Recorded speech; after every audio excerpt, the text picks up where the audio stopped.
Binge the full week of The Ray Taylor Show ad-free over at inspireddisorder.com/plus. This is The Ray Taylor Show.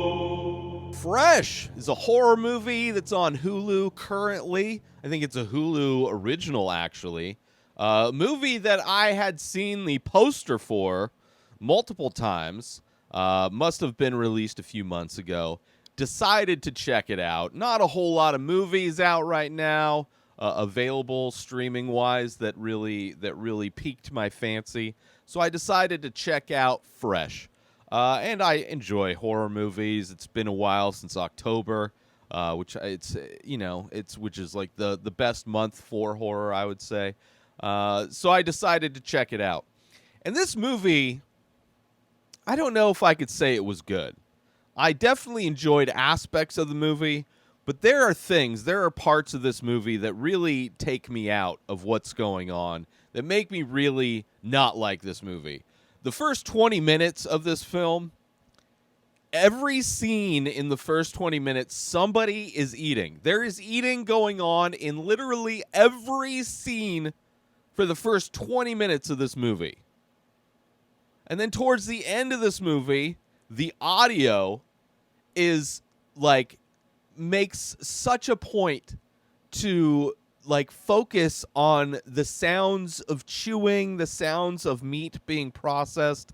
Just like, for me anyway, the most disgusting sounds. Like, to me, listening to somebody eat is one of the most disgusting things I can think of. It makes my skin crawl. It really makes me wish I had a gun so I could shoot a bullet directly through my head to end the hell that is listening to people eat. I just cannot stand it. And this movie just relishes in those sounds of people just like chewing on meat and things. And it's just disgusting. Disgusting. And I'm sure possibly there's part of this movie where that is intentional. Not everybody has the issues that I have when it comes to listening to people eat. But for some people, they don't have a problem with it. Some people love watching people eat. I guess it's one of those like cilantro type of a deals where some people taste like soap, to other people just taste like cilantro. For me, didn't like it. There's also like campy elements to this movie that really didn't fit. Like, I understand the genre of horror, well known for delving into camp. This movie really is taking a subject, filming it and portraying it in what seems to be a very grounded way, trying to get real performances, trying to kind of illustrate real scenarios, quote unquote. But there is some serious camp in this movie, and every time the camp shows up, it takes me out of the movie. So just problems with it. But there's parts that I did like the whole intro to this movie. This movie takes about 30 minutes to set up the movie before we, as the audience, understand what the premise is of the movie. Obviously, if you've seen the poster, just a severed hand inside of like a shrink wrap packaging that you would buy maybe some sausages in or some deli sliced bacon. You know, you have that shrink wrap on it, but it's a severed hand. Like, so you might get some ideas of what this movie is about. It's called Fresh. But I did enjoy the 30 minutes of setup that it had, and then the opening credits. And the opening credits start when our main character... I'm going to spoil this movie, by the way. I wouldn't necessarily recommend it if you're into horror movies. There are probably aspects of it that are good, but I don't think it's doing anything very special. I don't think it's necessarily that great of a movie, but I don't want to spoil it for anybody that might want to go see it. But the moment that this movie gets going, the moment that the credit sequence happens, 33 minutes into this movie, is the moment where our lead character gets drugged. And I did appreciate the audio effects that they used to illustrate the effects of her being drugged. She meets this guy. right? She's having problems meeting guys. It's, this movie starts, she's going on a date.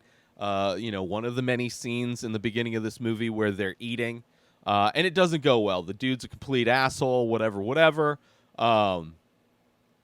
She's going to her cardio kickboxing class with her best friend, who's a lesbian, who doesn't understand why she keeps getting attracted to all these men. But then she finds somebody else. She meets some guy in a grocery store. He asks for her number. Kind of an awkward scene. I didn't mind the acting so far. The acting's fine in this movie. I enjoyed it. I enjoyed the way it's filmed. I thought it was filmed great. So she gets this number from this guy that she met at the grocery store. She decides to go on a date, and the date ends up leading to his place. Or no. It ends up going to his place, and then they're like, "Oh, we should go out we should just go on a vacation together. We just met each other. We should go on a vacation together." And she texts her friend, and her friend's like, "Well, send me a pic because you can only tell somebody who's going to do something bad to you by their picture." So she sends him a picture that she took of him while he's sleeping, and then you can kind of see his face, and she's like, "I guess if he's cute, it's okay. Only cute people, only cute dudes that are cute are safe, right? Ugly people, those are the rapists. Those are the ones we should be scared of." Which I thought was pretty stupid. This whole thing of let me see a picture of him. A picture of a guy is something that's going to illustrate the type of person he is by the way he looks. You want to talk about judging a book by the cover and only the cover. She only got to see about half of the cover, and she's like, I guess she didn't really, her friend wasn't necessarily supportive of her going on this vacation out of town with this guy she just randomly met in a grocery store. She had they hit it off while having a bunch of alcohol, because it's really hard to bond with somebody when you're drinking a bunch of alcohol. Eating a bunch of cherries, too, because that's part of that first 20 minutes of constant eating in this.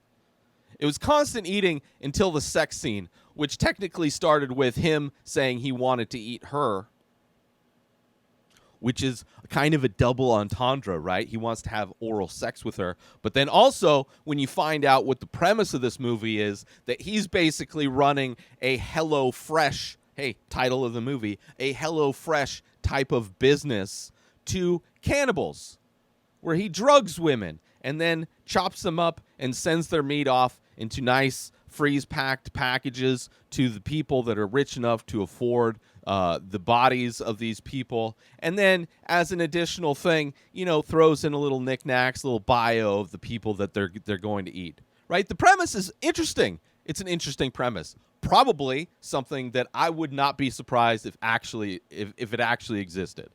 Right? If we found out in 5 years that Mark Zuckerberg was a member of this cannibalism HelloFresh type of a service, it would not at all be surprising. It would not at all be surprising if Elon Musk was a member of this same kind of cannibalism, service, food delivery service. Wouldn't be surprising at all. So I enjoyed the premise. I enjoyed the acting. I thought the casting was good. Daisy Edgar Jones plays the lead, the woman who gets drugged. You have Sebastian Stan, the Winter Soldier, who's there playing. He's supposed to be a doctor, but they really should have written him as a butcher, because he is not doing very much doctor stuff aside from, a butcher would be a much better type of a character job for this guy, because he'd be good at chopping up the bodies, right, as a butcher would, which be able to identify the different cuts of meat and all that kind of stuff, but also would make more sense that he has a passion for cooking. The doctor aspect of it is very, I don't know, it didn't fit as much as somebody who would have been a butcher.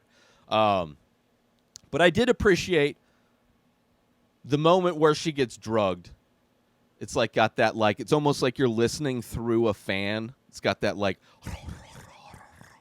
kind of effect to it, which, if you've ever been close to passing out, it's or done a lot of heavy meditation, chanting, you'll kind of have that same audio effect that happens. So I appreciated that aspect of it, right? She gets passed out. She wakes up. She's in a room, chained to a room. One of many films that feature a woman chained up. You have the classic films like Star Wars, the second, I guess technically the sixth Star Wars, where Princess Leia is chained up. You got Black Snake Moan with Samuel L. Jackson. You got what's another one? There was another one. There's Martyrs, that French horror film. All three of those films better than this one.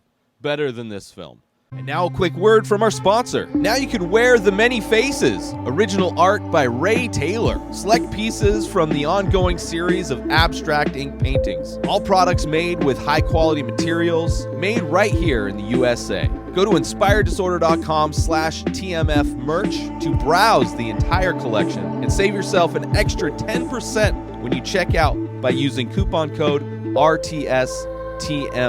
So once again, go to inspireddisorder.com/TMF merch and save 10% when you use coupon code RTSTMF. And now, back to our show. But she wakes up, she's chained to a thing, and she finds out that she's going to be chopped meat, basically. And then you see kind of this guy prepping the boxes to be sent off to his clients. There's also other prisoners that seem massively chill with the situation that they're in. Like, our main character is talking to another woman who's imprisoned in a room right next to hers. They have zero issue talking to each other and are speaking very calmly and chilled out, considering the situation they're in. There's a few times where they cry and stuff like that, but for the most part, they are communicating like they're two old friends at a coffee shop having a little chit chat. There's not this kind of sense of we're gonna die, this impending doom kind of a feel to it. So that I didn't like. There's these dance scenes, music comes up, even when he's prepping, cutting. There's a scene where he gets a leg out of a freezer and he's gonna chop up the leg meat to vacuum seal and send off. And there's a song playing and he's dancing because he loves his job. Campy. There's multiple dance scenes in this movie that are campy, and every time it just takes me out. It's like trying to turn this grounded thing into it just feels very tonally off. They didn't know what kind of movie they wanted to make. The ending of this movie feels like a ton of stuff was cut out, because there are aspects of the ending of this movie that make no sense whatsoever. No sense whatsoever. But we're not at the end yet, right? Because what happens is this Noah, who is the name of Daisy Edgar Jones, who is the captive, right? She tries to escape. She's does her best at her first attempt to try to escape, and as a punishment, the good old Dr. Steve takes her ass. Another very campy aspect to this. He took her ass, right? But then, scenes past this, she has no problem sitting down for a dinner, for a meal. She has no problem dancing, just getting boogie, getting jiggy with it in the living room when she's trying to put on, trying to gain some trust from this guy. It's just stupid. It's just stupid. The fact that he took her ass, and then the fact that throughout the rest of the movie, aside from the fact that she's laying down in a room and kind of crawling places as if her ass is gone, but then having zero problems sitting down for a meal, having zero problems dancing around the living room. It's okay. It's just like this movie wanted to do a lot of things and they just didn't fit together. They had puzzle pieces that didn't really go together, but they wanted them to go together so bad that they just got a hammer and smashed those two puzzle pieces together. It's what this movie feels like so much of, right? But of course, so her friend knows that she's kind of gone missing. She's she's not as trusting about this guy that Noah is, right? Because she's clearly, it's not smart to just go away somewhere with a guy you just met.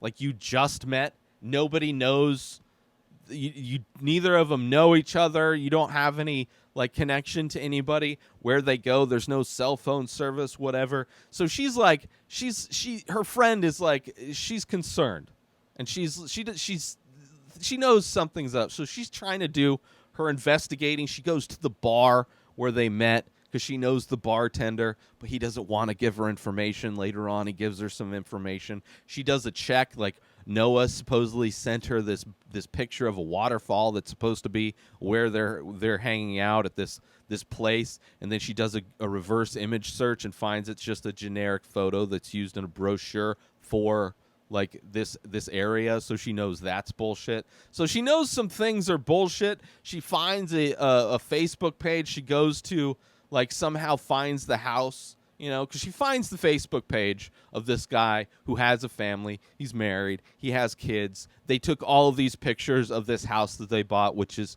from the pictures, clearly shows where they're living. So she has no problem going to track down this house and talk to this woman. And that stuff's fine. It's like, okay, yeah, she's locked up. Her friend is trying to save her. There's going to be a scene where her friend finds the place, and then there's going to be this battle thing. Not really. Like, she goes to the house where the wife is, and the wife is, like, into it. Like, she's playing along. But, like, the wife knows her husband is chopping up women and selling the meat to these rich people, right? She knows that. But then she invites this other person in to have a chat, to sit down and have a chat, not just like telling them to get away. Or like if she wants this other person to be got, like they don't do, like even when he shows up to the house where Molly is her friend, right? Her black friend that's a lesbian, right? She shows up. Molly goes to this guy's house, Steve's house, to his wife's, where his wife is, has this conversation with his wife where she's like, I don't know, I didn't know that, I don't think it's him. Like, and she shows him the picture of half of his face, like, I don't think that's him. Like a wife that's like clearly not concerned about her husband cheating on her, like really just not even at all considering that a possibility, which is weird because clearly the wife knows. But they're trying to get her out of there. They're trying to put on this act to Molly that they are not the people that she's looking for. And it's not until Molly calls Noah's phone and the phone is ringing inside of Steve's pocket do Steve and his wife decide to catch her. Like, how are you playing this? Like, this family. Like, if you want Molly to be the next person on the butcher block, then why didn't the wife just drug her when given the opportunity, when she gave her a drink? Why didn't Steve, when he got home, not do something immediately? Like, how they wanted to play it was to, like, gaslight Molly into thinking it's not, that she's got the wrong house. And that's how they want to play it until she finds out that she got busted, or Steve got busted with Noah's phone. So it's like, oh, okay, whatever. And before she went to the house, she did something smart, right? She sent her buddy, the bartender Paul. She sent him her location. She texted him her location. Smart. She's like, just in case anything happens, this is where I'm at. Of course, she goes disappearing. Takes Paul a few days to go. Paul is the most worthless character in this entire movie and is the reason why I think they completely changed the ending. Because the end of this movie, right, you have there at Steve's, this other house, this other location, this mansion. Like, the family doesn't live in the mansion. That's just where he holds all of these people that he's slowly cutting off limbs to send. Right? He wants to keep them alive. which apparently amputation, taking an ass muscle out of somebody, like all of these things are very like safe to do. Like there's zero complications in his business strategy. But Paul goes to this mansion, right? He finds out, I forget how he even finds the mansion, because her thing isn't even, her location was sent from the other house. But he finds this location. We're like, okay, Paul is going to be the one that saves the day. Because at this point, Molly's already been captive, which Noah doesn't know, but somehow has no, like, is not surprised at all when she finds her later. But Molly's captive there. Noah's captive there. Noah's trying to play her game and trying to get Steve to trust her so that she can escape again. For some reason, Steve is very open to trusting her. But Paul goes to this house, and he's like, oh, this is stupid, this is stupid. And then he hears gunshots, and then he just leaves. Like a character that did not need to exist in this movie, does nothing for this movie, drives to this mansion, hears gunshots, and then it's like, fuck this, I'm out. Just not even existing in, like, had no point of this to be there. No point for him to be there. No point for him to be in this movie at all. He does nothing. Does nothing. Join Inspired Disorder Plus today. Head on over to inspireddisorder.com/plus to join. Membership includes members-only discounts and deals. You get access to the Ray Taylor Show completely ad-free, as well as bonus episodes. You get access to the complete live painting archive. You also get access to every single podcast ever produced by Inspired Disorder, hosted by Ray Taylor. You get access to Ray Taylor's personal blog, as well as the opportunity to ask me any questions. So if you want to start a podcast, you're into art, ask me anything. And so many more things are being added every day to Inspired Disorder Plus. So sign up today, become a member, head on over to inspireddisorder.com/plus and become an Inspired Disorder Plus member today. But Noah's trying to do this thing where she's like, she gets a note in a magazine, right? Because not only are the people that are captive very chill about their conversations and about their situation, but they can easily are passing messages through magazines, which is whatever. So Noah gets this thing. He's like, he trusts you. Use that as your strength or whatever. So Noah's trying to act like she's into cannibalism. So then Steve is making her these dinners. There's a dance scene, which is stupid, where they're both dancing, even though she has no ass. She's sitting down for dinner, even though she has no ass. We're hearing in like high fidelity detail the sounds of them chewing on this meat. But shit happens where they're like, she like convinces Steve enough to allow her to like, there's a sex scene is about to happen, and then Noah's going down. She bites his dick off, smashes toothpaste in his eyes, which I don't know how she got the toothpaste. Just all of a sudden, she has toothpaste on her to smash into his eyes after she bites his dick off. But whatever. She bites his dick off. She ends up getting out of the room, right? Locking the room.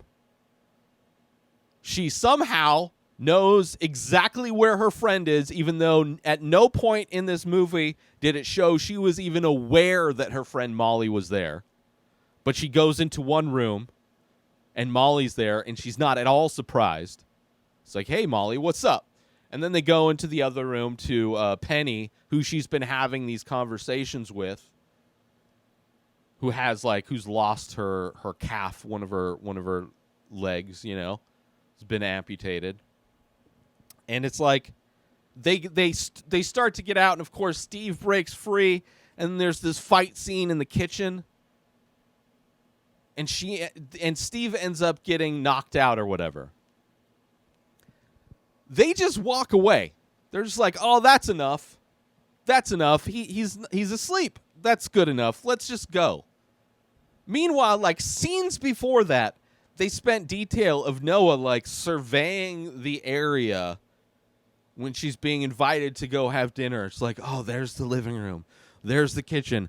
Oh, close up. There's all of the knives that are just right there in the kitchen that you can just pull off the wall, and you got all of these knives to fight. And they were in the kitchen during this fight. He gets knocked out in the kitchen. If I'm there, right, and the guy that just kidnapped me, kidnapped my best friend, kidnapped my new friend that I'm cool with because we were both captors, who took my ass muscle. If I'm in that kitchen and that motherfucker's knocked out, I'm getting a goddamn butcher knife and I'm chopping his head off. I am removing his head from his body. I'm going to make sure that I guarantee his life is no longer present. I'm not going to be, oh, knocked out, that's good enough. Not even for the fact that movies, horror movies, it's like a horror movie trope, right? Like Halloween, big example of that, right? So many opportunities where she just leaves the knife next to a knocked out Michael Myers instead of killing him, making sure he's dead, right? This is a situation where they know he's not like some supernatural evil guy. He's just a doctor who's knocked out. And it's like they have an opportunity to just make sure one of those three characters should have had the wherewithal to make sure he's dead. But no, none of them do anything, and they just run out. And, of course, he gets a gun, and he's shooting, just randomly shooting everywhere. Doesn't know where they are. He's just outside shooting. And that's the moment where our bartender's like, oh, I got to get out of here.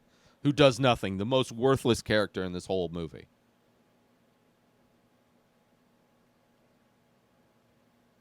And then the wife shows up, and there's clearly like the wife is the one who is the like part of the actual business that's going on.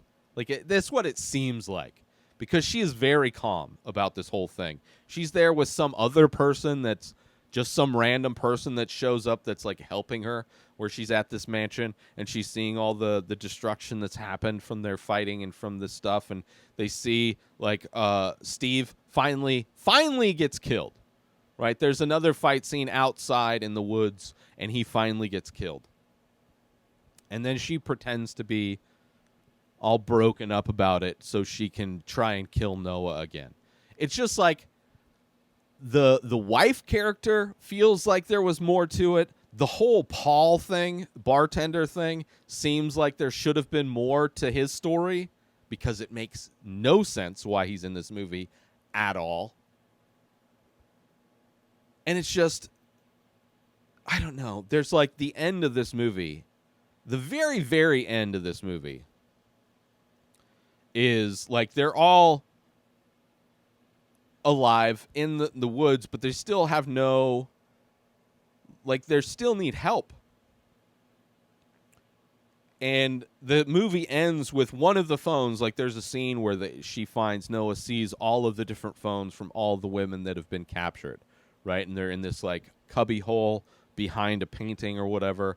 And on their exit, she grabbed all these phones, right, to hopefully call for help. And you see one of these phones just on the ground in the woods, which apparently all these phones are unlocked and charged. But one of the phones gets a text from it's like one of those things where you get a text and you don't have their number, but you know Siri or whoever is like, I think this text is from Chad, and it's a booty call text, you up text, and that's how they get saved. It's not from Paul. Like this movie, whoever wrote this movie, Paul was already out in the woods. It could have been a situation where he's like, oh, fuck, there's shooting going on. And as he's driving away, he sees them run into the road, and he's like, here you go, I'll save you. Like, effortless, like minute writing, but that never happens. Like Paul just leaves. He never does anything at all in this movie. And it's some guy, Chad, apparently, who is going to be the one who saves them because he was calling for a booty call. And this is all supposed to be like a horror movie that makes women scared about going on dates, which is like, if you're a stupid person, right, you have to have some, you like, just because, like, I don't know, if you're a stupid person and something bad happens to you, you have to have some you have to be responsible for yourself on some level. Not that Steve is a good guy, but like, maybe don't go on a vacation with a guy that you spent one night with. Like, even like you had a one-night stand. You had a one-night stand, and then what? You're going to go on a vacation, you're going to spend a weekend together out somewhere? Like, if you're doing that, if you're making those decisions with their life, and it turns out that the guy that you're sweet on, because he's cute, so he must be safe. If he ends up being a guy who's running the HelloFresh of cannibalism, then yeah, that's kind of on you. I didn't really feel that bad for her. So anyway, Fresh, like, it's an interesting story, interesting premise. No need for the camp, no need for that. Maybe pretend like after she gets her ass removed that it's actually painful to dance and sit to have dinner and all these things. Like, maybe remember that was part of something you wrote into the script. Maybe give your bartender, if you're going to make this a character that does stuff, maybe give him something to do at all in the movie. I don't know. Like, I did like the way it was shot. The audio effects, like, even though they were like nails on a chalkboard, considering it's a horror movie, I can kind of understand, and it's a horror movie about cannibalism. It makes sense that, like, the beginning of this movie, every scene they're eating. But like, the writing, bad. The screenplay, bad. The director tried, let me see, please don't be the same. So the writer is Lauryn Kahn, who wrote, part additional crew. Ibiza, never seen it. And then a bunch of short films.